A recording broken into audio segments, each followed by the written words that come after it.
Welcome to Say the Hack. I'm Christopher Glyer. And I'm Nick Carr. And we're here with Casey Erikson and Evan Pena from our red team. And what are we going to talk about today? Talk about a little bit of Shellcode? Yeah, so they gave a talk at a Cyber Defense Summit on that Nick and I both thought were really interesting about Shellcode and some new tooling and new capabilities that. And we wanted to have you guys on to share kind of what it is you guys have released and kind of some of the backstory behind that.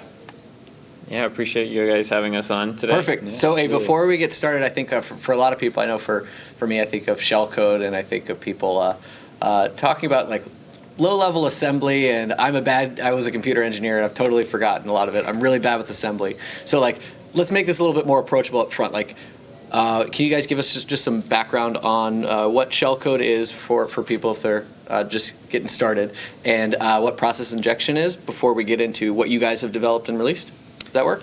Sure. Yeah. So to give you a small overview about Shellcode, a lot of people get scared when they hear Shellcode. They're like, "Oh man, that's like you said, assembly, and it's a lot of stuff." And we're trying to make it a little simpler for this generation of practitioners that are trying to do red team engagements and understand like what attackers are doing and how they can do the same thing without creating their own Shellcode, for example. And essentially, a Shellcode is like a self-contained executable that's in certain formats like hex or binary. And a lot of times you can import those into your own shellcode runner to inject them with process injection, which essentially just gets it injected into a remote process with a certain allocated space of memory within that process. So what would be the point of, from like an attacker's perspective, a red teamer's perspective, like why would you want to run in another process? What's the purpose or goal of that? There's a few benefits of it. One of them is that if you go into an arbitrary remote process, from a detection perspective, you can't always tell what process that's going to be. So heuristics around parent-to-child process behavior doesn't always happen whenever you're going into a remote process because it's injected into the process versus spawning a child process of a parent process. Yeah. So instead of like evil.exe running, you can run inside of, say, explorer.exe or svc host.exe or some other legitimate process that's already running on the operating system.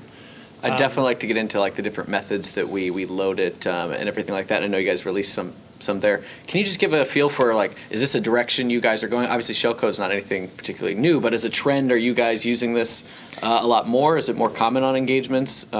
Yeah, we use it on almost every single one of our engagements. It's like our go-to, essentially, payload execution method for every different type, between initial vector, where we use like click once, HTAs, and we're using shellcode injection for that phase, or even post-exploitation, where we're using more living off the land binaries to execute our shellcode in a DLL form. So is that partly because a theme that we've talked a lot about on the show is attackers and red teams moving away from using scripting languages or PowerShell more specifically because they're getting detected? Is this partly in response to that, or Yeah, it's exactly in response to that. I mean, from a detection perspective, the EDR tools these days are doing really good with command line arguments. So when you're using PowerShell, you get a bunch of command line arguments that's getting caught, and it's like that's been matured over time. So we're trying to get away from PowerShell. And then the second reason is again that parent-to-child process heuristics, where you can kind of like manipulate that with the process injection. So that's been why. And honestly, it's not hard to do. Like especially once you create a framework, which is something we've developed. Well, I think traditionally it has been though, because to create shellcode, in the past you'd have to like hand edit assembly, and the amount of people who are comfortable with that and doing that in a way that you don't make mistakes, it's not trivial. And so I think that's part of the point of what you guys have been working on, though, right? Exactly. Yeah, it's definitely not trivial. And to honestly scale red team capabilities and assume everyone's going to know assembly and how to write all that kind of at that level, it's not really a scalable model from a consulting perspective. So we had to come up with different ways of trying to scale that and have people just essentially be able to generate shellcode from these like commercial red team tools and then import them into like a framework, the one that we've developed, and then be able to run those on any sort of operation that we're doing.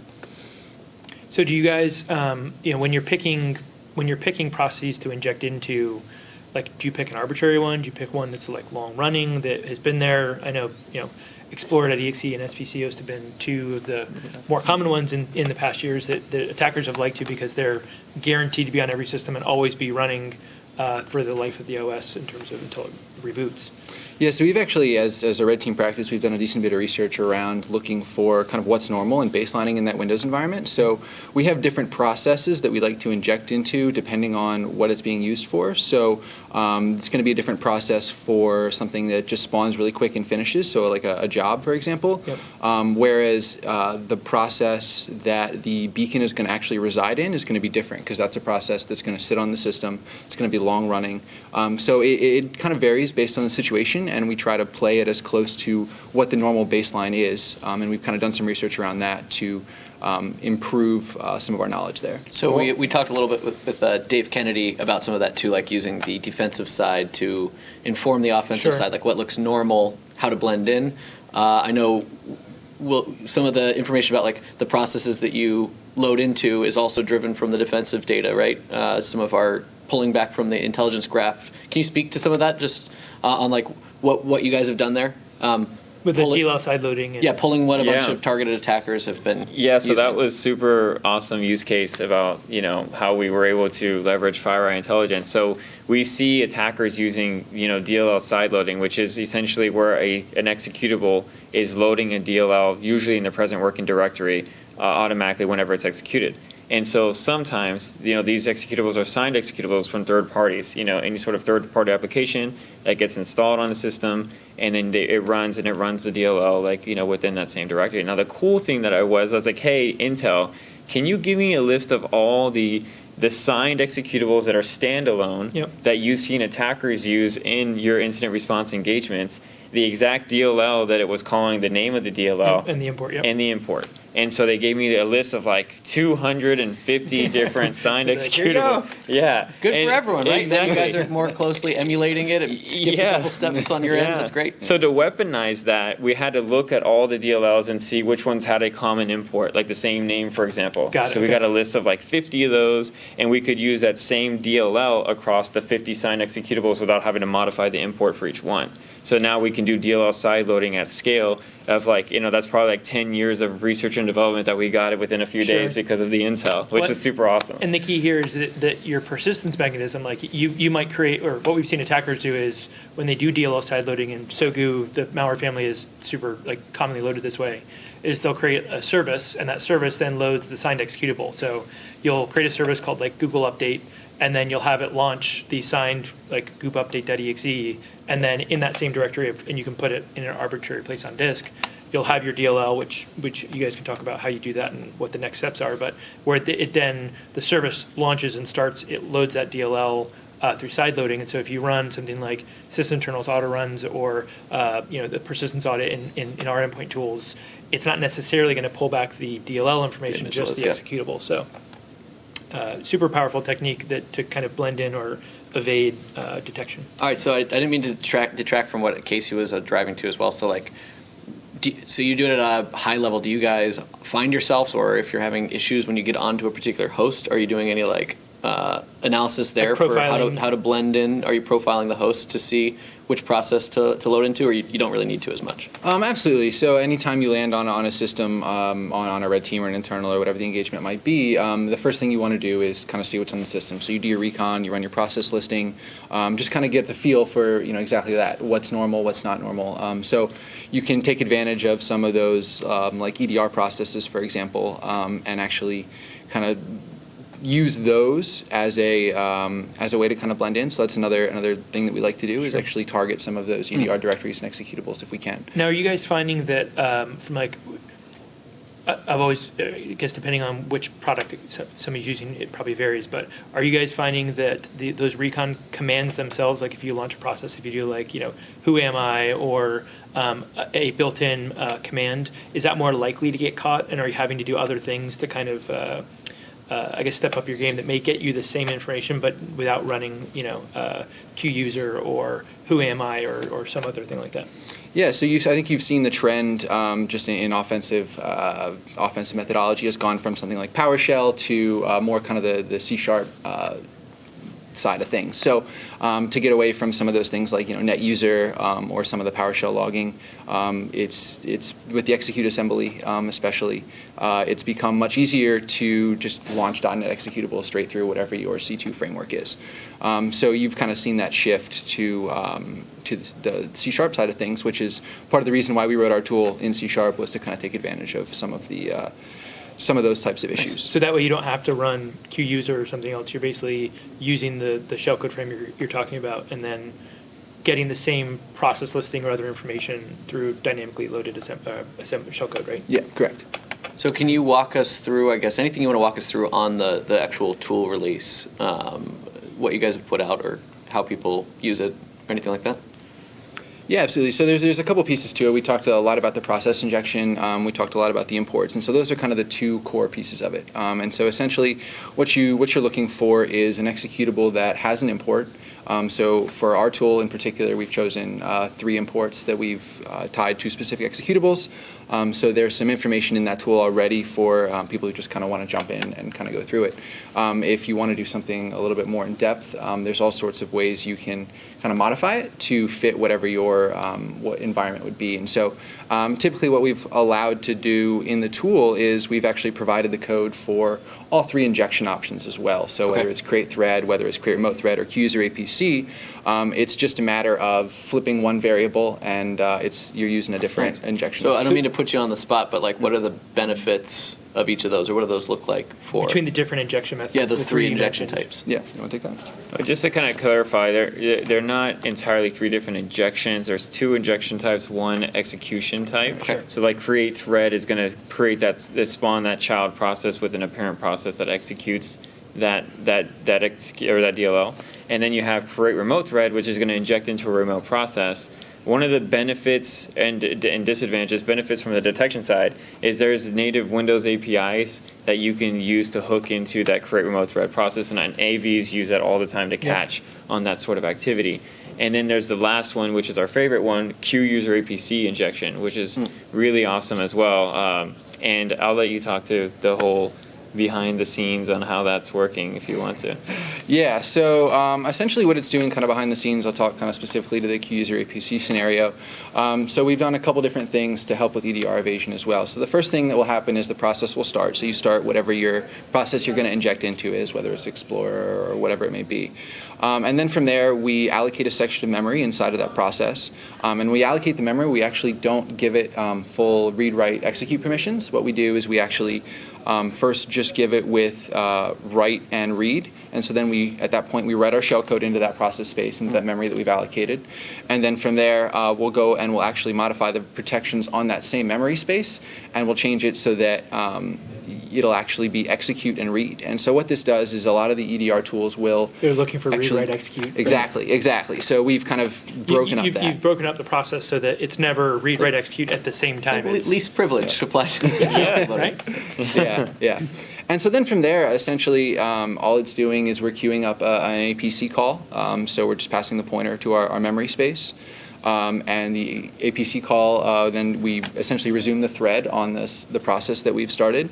And then at that point, the process will go ahead and execute our shellcode that we've passed into that space. I see. So from I guess, are we then, how are you actually hand editing the shellcode each time, or have you made that process easier? What does that look like on the back end? For what the input is, even? Yeah, because I couldn't imagine it's not going to scale if you need 15 of your or 20 of your red team members all know how to write shellcode for each custom thing you want to do. What does that look like on at least for us on either with the tool or on the back end? Yeah, so the nice thing is the tool is pretty much plug and play. So you can export your shellcode out of your favorite C2 framework, whatever it might be, and then all you have to do is convert it to base 64, take that string, dump it in the tool, and you're off and running. And that's one thing that we have for the public version of the tool. Yep. Internally, we have a payload generation framework that automates that entire process based on the exact C2 that you're running. It pulls down the shellcode from that C2 itself, automatically puts it in the payload, generates the different, and it generates all the different payloads for you. You can choose, I want the RAS.u one, I want the control.execute, .exe one, or whatever one you want. And if you'll notice in the code that we release, there's different unmanaged exports for the 3 different types that he mentioned. And the cool thing is that's a framework, right? That we released to the public, with only 3. There's a bunch more, Right. lull bin unmanaged exports that you can take advantage of to actually get the shellcode execution with different signed Windows binaries. I'm a big fan of that release model. It seems like more and more people, more on the offensive security side. It's not new, Yeah. but the concept of keeping a portion of the kit or a good portion private, Sure. but sharing it with people, like kind of inspiring people to learn the methods, to Exactly. add to it. Now, you mentioned, maybe for the audience it might be helpful, you want to walk them through kind of what is a lull bin or living off land binary, like what's the point of it? Why Do you have a is it- favorite one right now? Yeah, do you have a favorite one? Is there a reason why it either helps you from a detection or evasion perspective that you choose to use that? Personally, my favorite one is not in the public tool release, and it's the NetSH one, and it's a init helper is like the unmanaged export that's looking for, I believe is the name.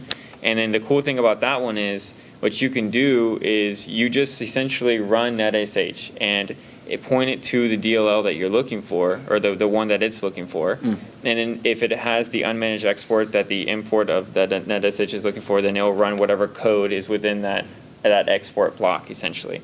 And so the cool thing about NetSH is you can add a helper with 2 ways. You can do it through the command line with like NetSH add helper and then point it to like the DLL that you want to add it to.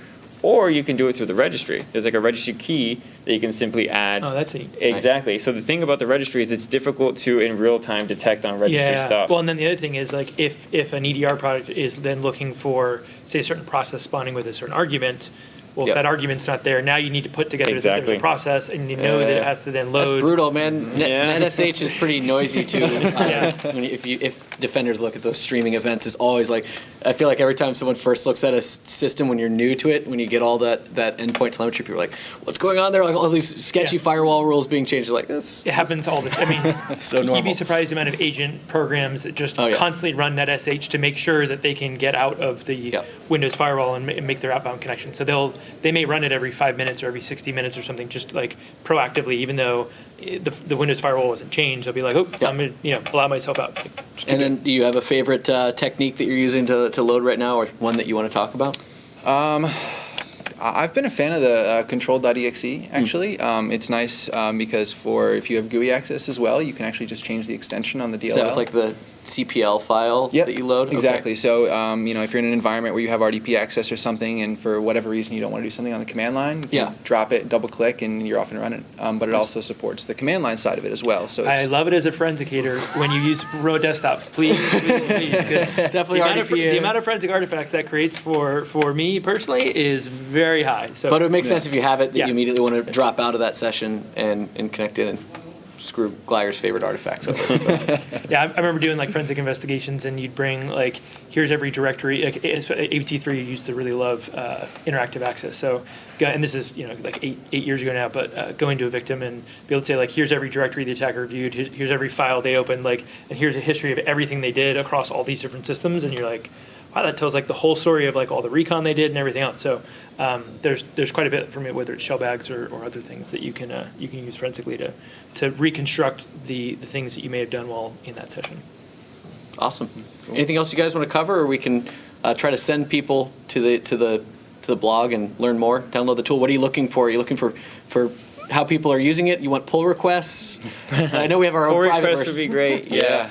I think the key thing here to just kind of take away is that there's a lot of different ways of doing shellcode, shellcode injection and execution, some of which are better than others, like we just described, and the blog kind of covers a lot of that as well.